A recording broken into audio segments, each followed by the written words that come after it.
కథల రైలు వచ్చేసింది. ఈ రైలు రోజుకొక కొత్త కథను వివిధ రకాల పాత్రలతో మీకోసం తీసుకొని వచ్చేసింది.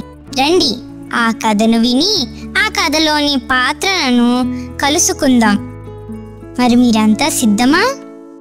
ఈరోజు యొక్క కథ పేరు చిన్ను మరియు నేను. దీనిని మాలిని ముఖర్జీ రాశారు. తెలుగులోకి జగన్నాథ్ అనువదించారు.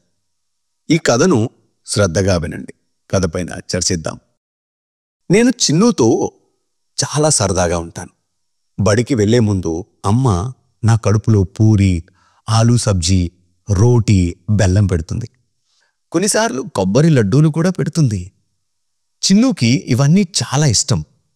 పాఠశాలలో నాకు ఇతర స్నేహితులు కూడా ఉన్నారు. అందరూ భోజన సమయంలో రుచికరమైన ఆహారాన్ని తీసుకుంటారు. చిన్ను స్నేహితులు కూడా కలిసి తింటారు.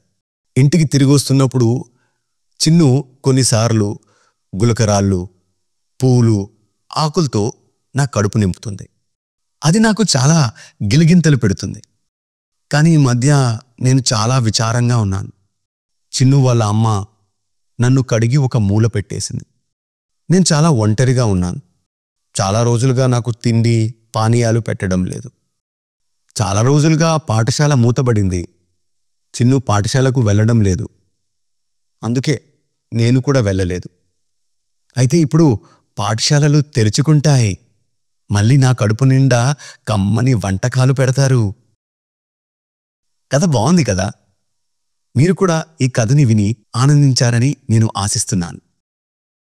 ఈ కథలో నేను అనగా ఎవరు, మరియు అతను ఎందుకు విచారంగా ఉన్నాడు? ఒకరితో ఒకరు చర్చించండి. మీకు ఏ విషయంలో బాధ కలుగుతుంది మరియు ఎందుకు? మీరు విచారంగా ఉన్నప్పుడు ఏమి చేస్తారు? మీరు బంధువుల ఇంటికి వెళ్ళాలి అనుకుంటే అక్కడికి చేరుకోవడానికి రైలులో 2 రోజులు పడుతుంది అనుకున్నా. అటువంటి పరిస్థితుల్లో మీరు తినడానికి ఏమి తీసుకుని వెళ్తారు? మరి ఎందుకు? వాటి పట్టిక తయారు చేసి మాకు ఫోటో తీసి పంపించండి. మరొక కొత్త కథతో రేపు మళ్ళీ కలుద్దాం.